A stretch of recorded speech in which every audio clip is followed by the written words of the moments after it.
I'm Dream Queen. You're in the cab with me. Thank you so much for rolling. We're looking at mutual aid, building solidarity during this crisis and the next by Dean Spade. That's our book club selection. You can find links to resources on where you can get this book in the Cab Radio at Linktree. Scroll on down to the bottom. That's after you look at the ways to get in touch on Instagram or any of the other places, but you can just click on any links and it'll tell you more about this show and our book club. Joining me right now is my friend Travis. We've been talking a little bit off mic about what we want to clue y'all in on and how we feel about how things are going. Travis, how you doing? Not being hammered by the week, but feeling blessed by the rain.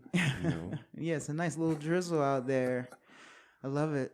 Hammered by the week, do you feel like you've been molded and shaped by the Vulcan? Yes. Yeah. The paradox. The paradox. That I love to win and hate to lose. It's the paradox. It's like, I love hard work. I hate feeling sore. But I do like being hungry when I eat, tired when I sleep, and broke when I get paid. It seems to keep me going. Speaking of all that, hungry, looking for rest, and looking for financial stability, and the energy that it takes out here on these streets kind of pulls away from some of the other building that we like to do as individuals and community. It does. It almost seems like you can't juggle both things. But I think that there's small things that we do that do add up to making a difference as we emulate each other's better qualities. When we're around each other, we'll see how someone is behaving or something that they said struck you, and it's then part of your toolbox and your character if you want it to be. So, yeah, I think that there's a lot of things that people are doing around us that we don't see, but we need to just trust. Yes. That's something that's been getting me through this current collection of crises, is that there are forces at work for good that we have no idea about. The negativity may be dominating the news cycle, might be dominating the social media, might feel stronger, but man, we have little wins every day, and it's important to remember that there's folks out there working. There is. And making wins. Mm-hmm. Yeah, I think that's kind of why this place is on the map. I mean, it's sort of a mutual aid situation out here as a village. And being small, we have an easier opportunity to test different, different ways of thinking, different ways of operating as a village. And it's nice to see it come together. Sometimes you don't acknowledge it as mutual aid, but just going to the get some food at the firehouse, the walk over there, thinking about that, hey, this is something that's happening. That people put this together, put their time and energy and volunteered to make it happen. And it's a sweet blessing. I don't quite know how to even say thank you for small successes of having a moment where you might see 10 people who wouldn't normally talk to each other in the village all in one spot. That means that the stigmatism's gone, and just the sweetness of sharing food. And even outside of that, the moments that we get to spend together, like I heard about on Wednesdays, there's games being played over at the park. Pickleball. Oh, pickleball, yeah. I don't know anything about pickleball, but to me, gave me that warm, fuzzy inside to think of people getting together over at the court and over a game or whatever. I think that, through COVID and through all of the things, the pressure of the world, the injustice, the mess, the doom scrolling, the internet, it's hard for us to get outside because of being frozen. And I love it that the village has opportunities for people to get unfrozen. Yeah. Yes, I appreciate that, and recognize that the food distribution, the hot meals, are not just getting foods into people's bellies, but providing a social space and an emotional support system for folks. Mm-hmm. That's really important. We need to get out of our heads sometimes and just be out in the world. Yeah. Well, we're going to talk about the chapter 1 of Mutual Aid, Building Solidarity During This Crisis and the Next by Dean Spade. This book was published in 2020 by Verso, just so y'all know. And like I said before, if you're just tuning in, you can go online and it's available at many online libraries. And you can see some links real quick at In the Cab Radio on Linktree. The first chapter, you and I were here a couple of weeks ago talking about the introduction and the concepts of mutual aid. And the first chapter is titled 3 Key Elements of Mutual Aid. And I'd like to take this time that we have here and discuss those 3 bullet points as Dean Spade has them outlined for us here. Dean Spade, the author, just so y'all know, is an associate professor at Seattle University School of Law. Spade has spent over 2 decades working in social movements to end prisons, borders, poverty, and war, and to support people struggling to survive. Spade's first book is Normal Life, Administrative Violence, Critical Trans Politics, and the Limitations of the Law.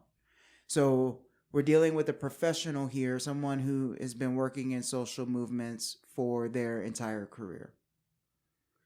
Of the 3 key elements of mutual aid, number 1, Spade says, mutual aid projects work to meet survival needs and build shared understanding about why people do not have what they need.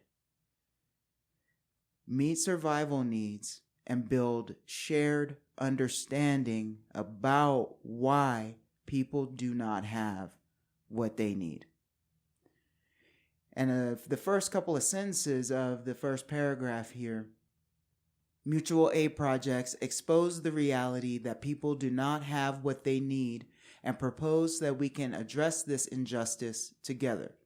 The most famous example in the United States is the Black Panther Party's survival programs, which ran throughout the 1960s and 70s, including a free breakfast program, free ambulance program, free medical clinics, a service offering rides to elderly people doing errands, and a school aimed at providing a rigorous liberation curriculum to children.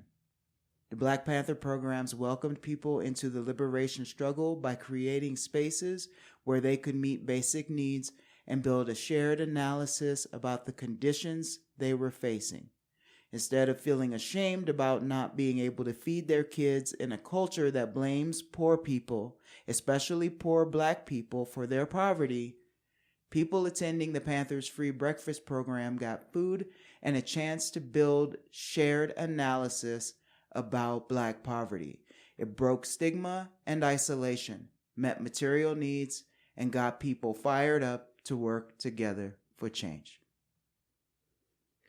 You and I talk about how dangerous this book could be perceived as. And I think that is a valid point, because it's dangerous in this culture, especially at this time, to be educated about what the true reasoning is about why some of us do not have what we need. It's a dark conversation about greed and all kinds of mess. Hey, this is a dark conversation, so we gotta shed some light on it for the people. We gotta shed the light, man. That's why we're here. It's dark days for many. And it's scary. It's sometimes why I think about hanging up the microphone and the headphones, man. I'm like, they're gonna come out here just for the education of liberation. So let's do it. We're here. Yeah, but we're everywhere. All right, but we right here on the radio. We got 40 minutes. Well, they might get to us, but they're not going to get to us this morning. But tell me, what you think about that. I mean, I think we just touched on a little bit of it, but I'd like to hear more about that. Well, they talk about how the government co-opted those projects after they were started by the Black Panther. And in that way, they were able to inject their own stigmas into it. So suddenly aid based on sobriety, whatnot, family affiliation, how many kids, whatever, and so people get left in the muck. People with psychological disorders that have, problems with social norms and all of the constructs that we've created. So, I think that's the crux right there. Like when that happens, like it happened after Hurricane Sandy, after it happened after COVID, those projects get co-opted by the government, and then suddenly they're based on like what they can get you to do to fit within the system. The system is a mess. And the deeper end of the charity talk about it being a system of, white Christian colonialist stigmas and systems being put in to exclude certain people if they don't meet the criteria. And that's not how it works. That's not trusting that people are doing their work. It's hard to get into it, but it reminds me of, when I was young and we were needing to go to a church food bank, and suddenly it came with, you got to be here on Sunday and on Wednesday, and, in that way you can get this food. But the things you're being told when you're in there on Sunday and Wednesday is that poverty is what happens when you're not good. And that kind of mentality is poison. That greed is the reason for inequality. Yeah, resource. Like we talk about, I believe the word is self-determination. Yeah, now you're talking that drone language. Oh, man. Don't say self-determination. Self-determination, though, it's like the moment that you're standing there with the rule book looking to see what you can or can't do, and then just decide that it's a lot easier without the rule book. Mm-hmm. That means you're deciding self-determination. So like mass self-determination, like how do we figure out with the resources that are around us what's best? What are we missing in the puzzle that could make us more independently, being able to access mutual aid, the resources. And when I think about resources, I end up going down the road of the resources that are missing and how to bring them back somehow. And encourage nature to get back to where we were in ways that, they're going to be new, they're going to be different. But for me, for instance, now it's sunflowers. I have like some kind of weird thing about sunflowers and thinking that since they, take toxins out of the soil, heavy metals, things like that, they also build the soil. They're one of those soil building plants. And they're amazing. They're fun to look at. They draw animals, birds, all of those things. And they love to grow here in Madrid.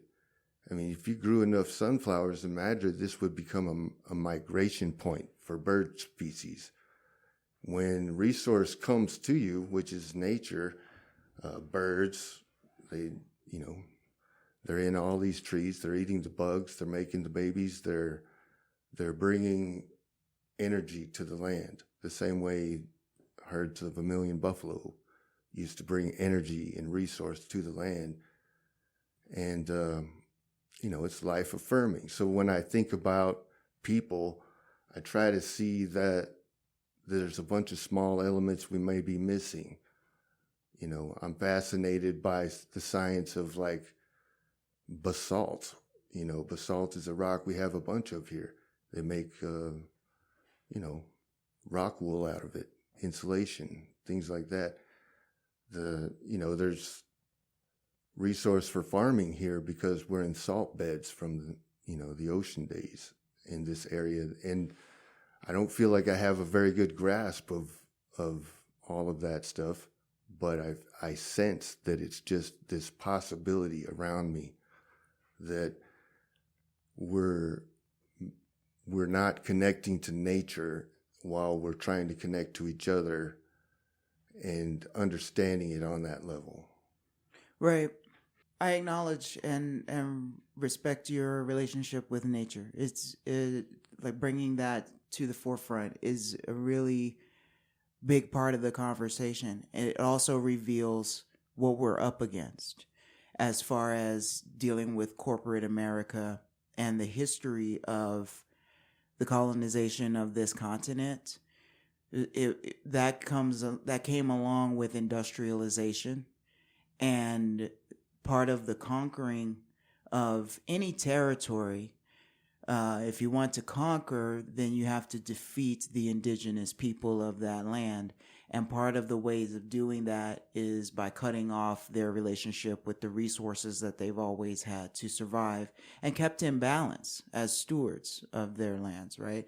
So when we talk about the buffalo, and we can look at images and photographs while we still have them available, of people who were trappers and hunters and under contract with the United States government to just destroy massive buffalo herds because that's a food and shelter source for the indigenous people of this continent. One of the examples in this book, still here under part 1, chapter 1, Dean Spade talks about the success of the Black Panther Party's programs that we just mentioned, and how FBI Director J. Edgar Hoover famously wrote in a 1969 memo sent to all field offices that, quote, the BCP Breakfast for Children program represents the best and most influential activity going for the Black Panther Party, and as such is potentially the greatest threat to efforts by authorities to neutralize the BPP and destroy what it stands for. And so the night before the Chicago program was supposed to open, police broke into the church that was hosting it and, relieved themselves? Grotesquely relieved themselves on the food. And that to me is a slap in the face and a most disrespectful way to snub your nose at a group that is, because they didn't really succeed at stomping out the Black Panther Party. They still exist. But talking about self-determination, it's very dangerous for the government, for these folks to be taking care of their own people because they wanted to make this a white nationalist country. As we see right now, that plan is still in effect. Self-determination was a big part of all of the indigenous movements and African American movements here in the United States.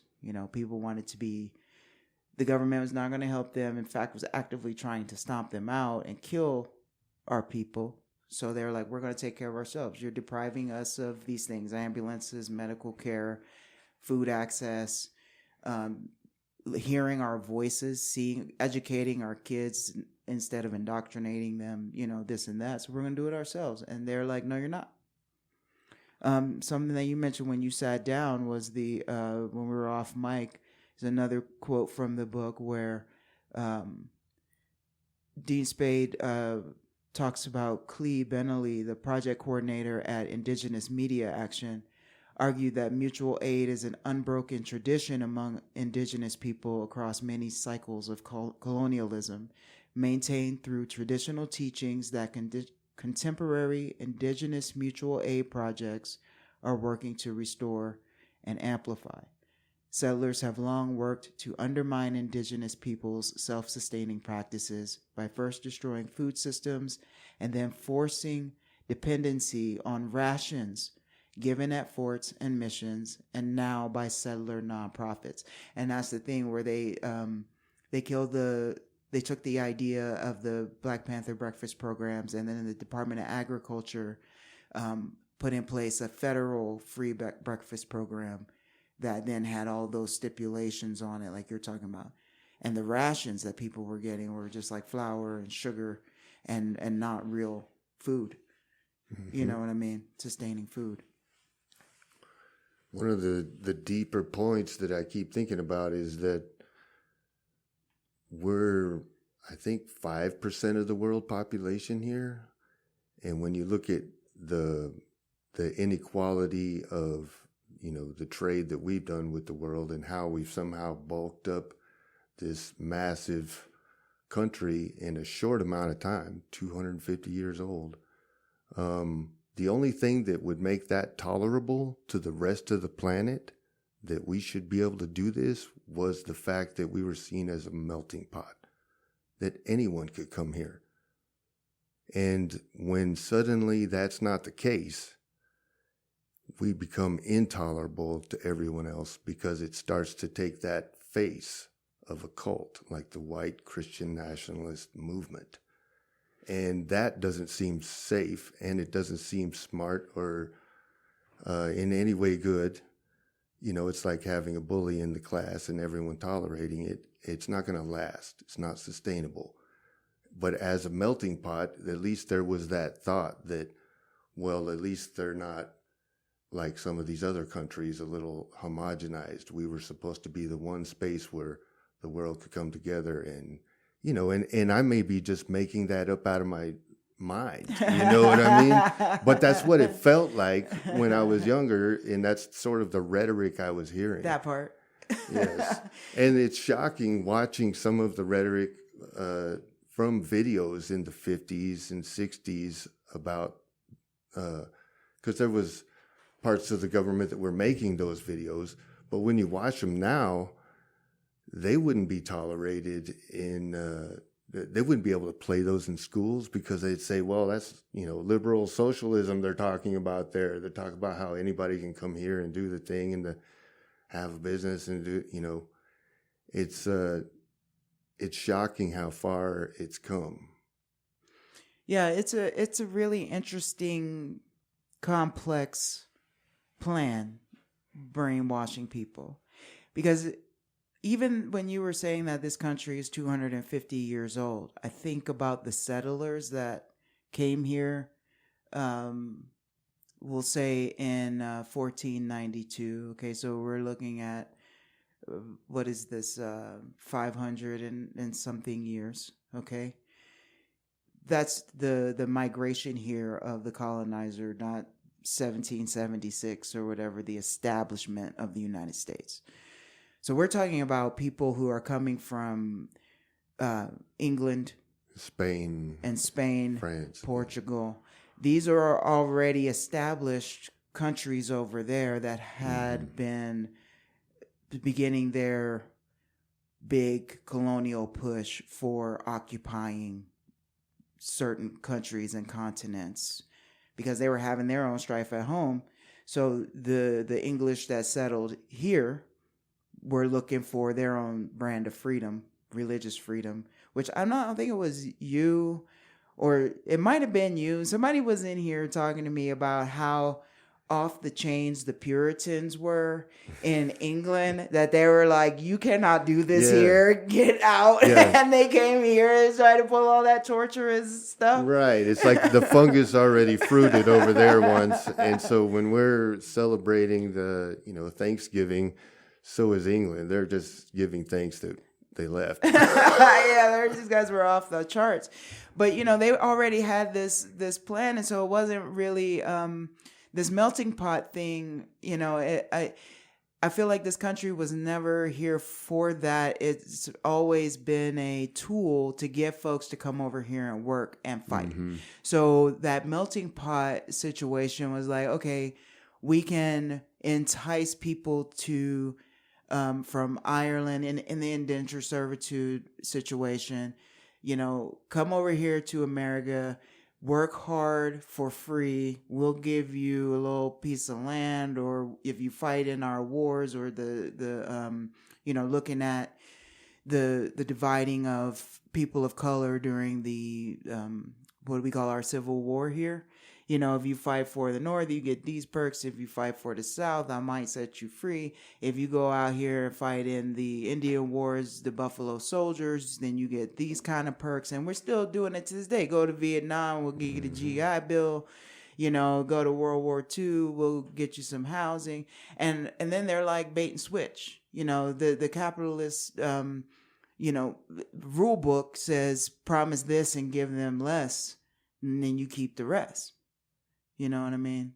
So unpacking all of this stuff, and how have we ever really been a melting pot when the evidence has always shown that if you fit a certain demographic, you're going to be used and literally eaten by the society at large. It's to drive the point,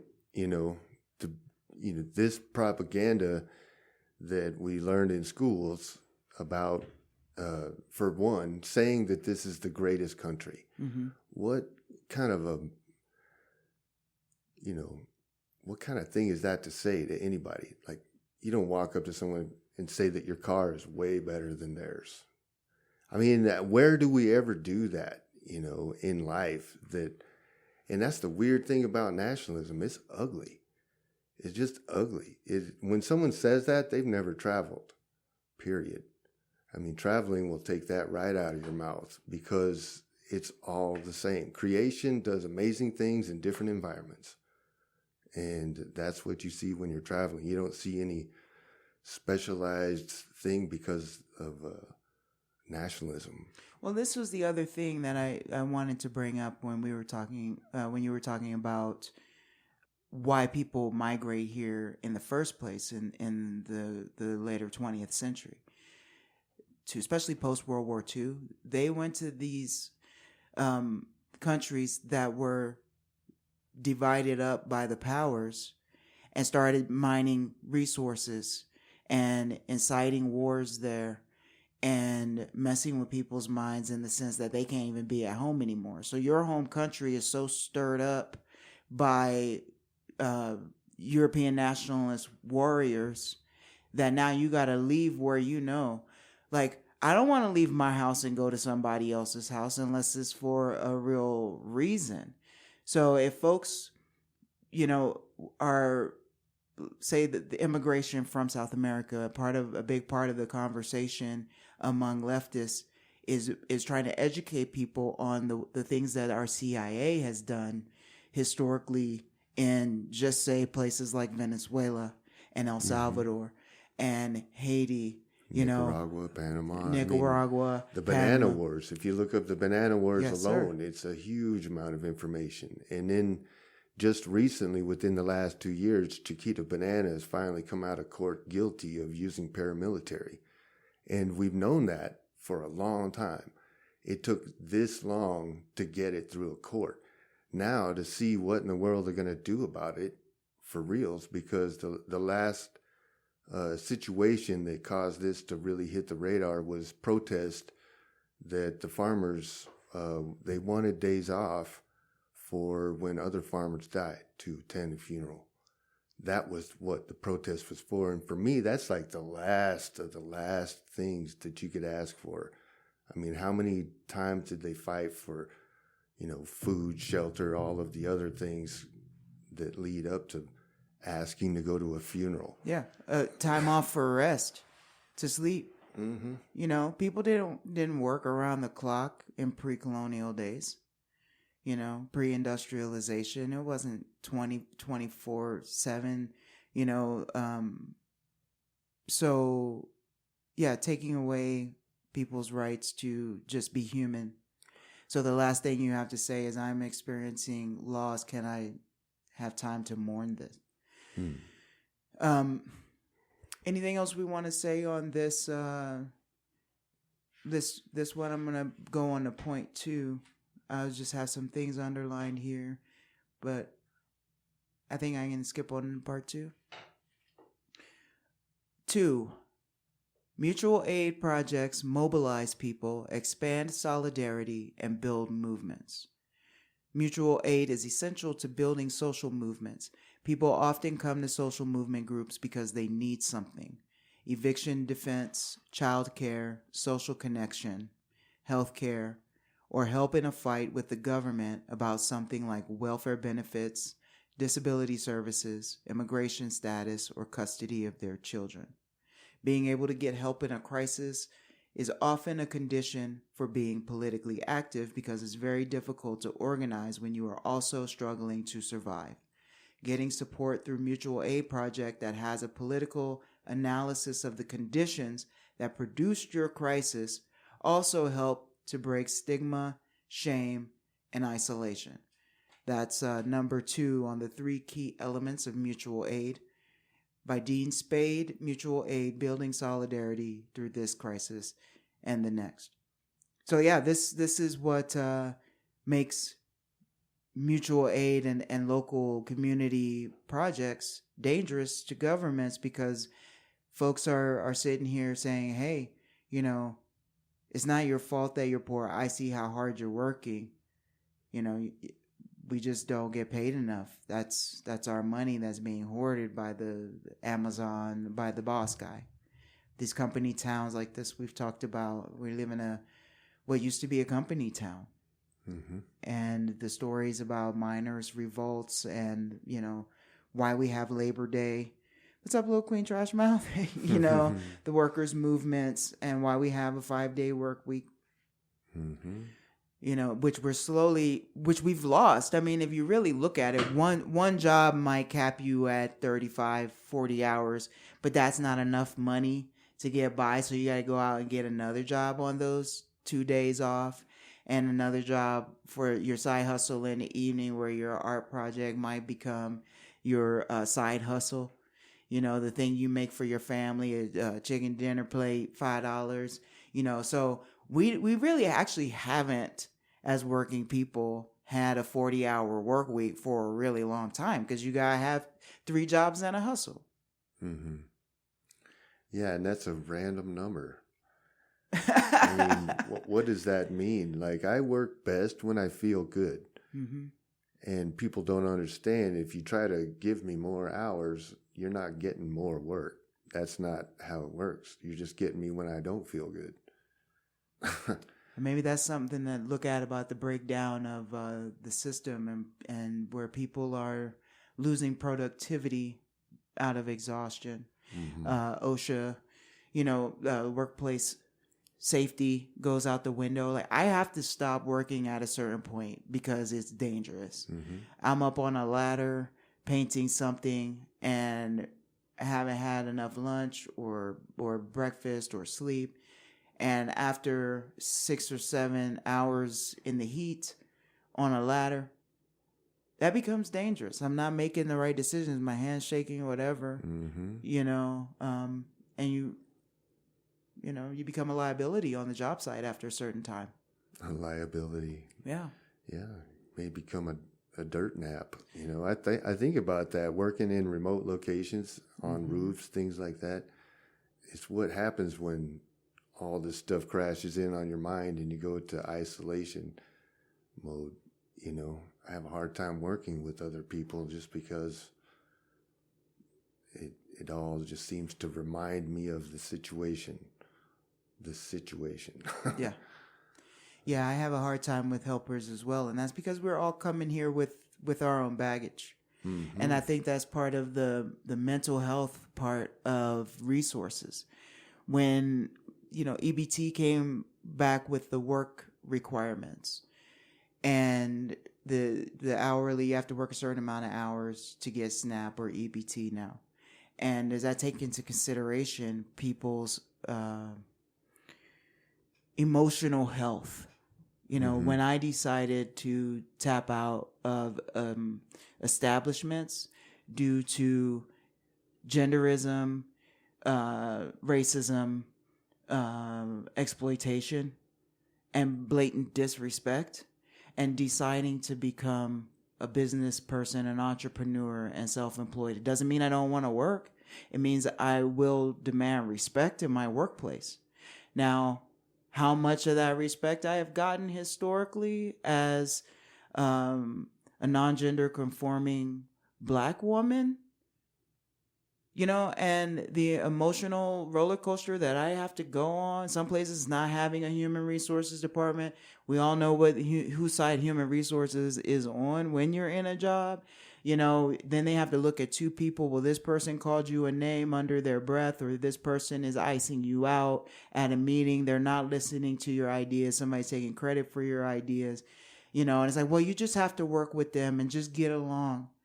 And so what you're telling people is to tolerate disrespect and discrimination in a workplace, even though on paper, which no more DEI, so it's no longer on paper that people are not allowed to disrespect you. So you just go in and you get what you're going to get, and you go in the bathroom and cry, and then you take your piddly paycheck and you get up and do it again for the next 15, 20 years. Some people say no to that, you know, and that leads a whole different part of the struggle, you know. So then when I go on a job site and I want to hire somebody to come and help me with a job, or I'm limited by the size of the job I can take, because the pool of people that I have to pick from in a labor environment are also predominantly disgruntled white men who don't want to give me the respect I deserve in the trades. I wind up, for the sake of getting the job done, doing it myself, working longer hours, and doing things in isolation in remote locations. And then I have to decide for my own personal safety how much I want to handle. And that's where it's like, if you don't like your job, quit and do something else. That's becoming a lesser, that argument is losing its weight. You could be walking right into the same cage. As a Smashing Pumpkins song, despite all my rage, I'm still just a rat in a cage. So this is where, you know, this part about building solidarity and movements and doing the self-reflective work of how I can be a better human being and step out of my rage and hold space for people that are also still even recognizing their programming, and how to build solidarity with people and get things done and build better community. There's so much personal work that goes along with that this book, and we've both, I think, been saying that certain basic needs have to be met before I can expect someone to go to therapy or read bell hooks. Like, you need to be able to see the words on the page, have glasses in order to even begin, or know how to read at all, which comes into education, you know, and stigma. Or also understanding the feeling of being given the words, you know, as a toolbox. Often in, you know, reading books, I have to like look in the dictionary occasionally to catch up with the author's vocabulary. And it ends up giving me a chance to, instead of reacting emotionally to a situation, trying to use those tools of language to really eloquently make my point in a calm way. You know, I like to say people, you know, will judge you for murdering somebody, but they'll never give you good judgment for not murdering a lot of people. I know. I love the some of the memes on social media. Like, I don't get enough credit for what I did not do today to hurt somebody. Yes. You know, that's part of this whole situation of when we look at where these mass shootings and things are happening, and it's like, don't you think I want to go out and do something off the chain like that? How do you feel like you're so entitled? And where's your mental illness in that whole side of the culture? that won't take responsibility for their young sons that are committing these acts of mass violence in our society right now. You know, I think we all have plenty of reasons to go off the rails, but some people are given license to do it and made excuses for, while others are vilified and, you know, can't be understood, you know. I don't think anybody should be out in these streets doing all that, but we live in a war zone where everyone has been trained to take somebody out. You know, it's part of America is built on war, that warlike mentality. We're running short on time here. I just want to read the third point and not leave the audience hanging, and we'll just touch on it real quick before we have to give way to the next host. As always, would love to have you back to talk some more about this, and I'm getting Little Queen Trashmouth and Hot Diggity in here also to discuss this book. Y'all know my comrades there. Point 3 in Mutual Aid, Building Solidarity During This Crisis and the Next by Dean Spade. If you're just joining us, you're in the cab with Dream Queen and Travis. We're reading chapter 1 of this book. The third key element of mutual aid projects are participatory, solving problems through collective action rather than waiting for saviors. Mutual aid projects help people develop skills for collaboration, participation, and decision-making. And I found this really important. It goes exactly with what I was just talking about here. One point on page 16, Dean Spade makes: we bring our learned practices of hierarchy with us, even when no paycheck or punishment enforces our participation. So even in volunteer groups, we often find ourselves in conflicts stemming from learned dominance behavior. But collective spaces like mutual aid organizing can give us opportunities to unlearn conditioning and build new skills and capacities. And I think that is so important. We have to evolve. Yes. Evolution. We have to evolve, people. We have to evolve. Thank you for listening to KMRD-LP. Thank you for listening to me and Travis go on and Babylon about what we're dealing with here and how to make our society more equitable. Travis, say your farewells to the people and tell them something nice. Stay up, everybody. Just trust that things are happening in the right way. It's the paradox. You don't need to know. Just trust it. Just trust it. Keep on keeping on, my people. Keep on keeping on and keep growing. If you don't know, ask somebody and share and love each other. All right, that's what we're here trying to do. Share, love, and build. Love y'all. Talk to you next week. Stay strong. In the Cab Radio is produced by Jada White, a.k.a. Dream Queen. Original theme music produced by Baby Weekend Boys and Icky Mac the Beat Jugular.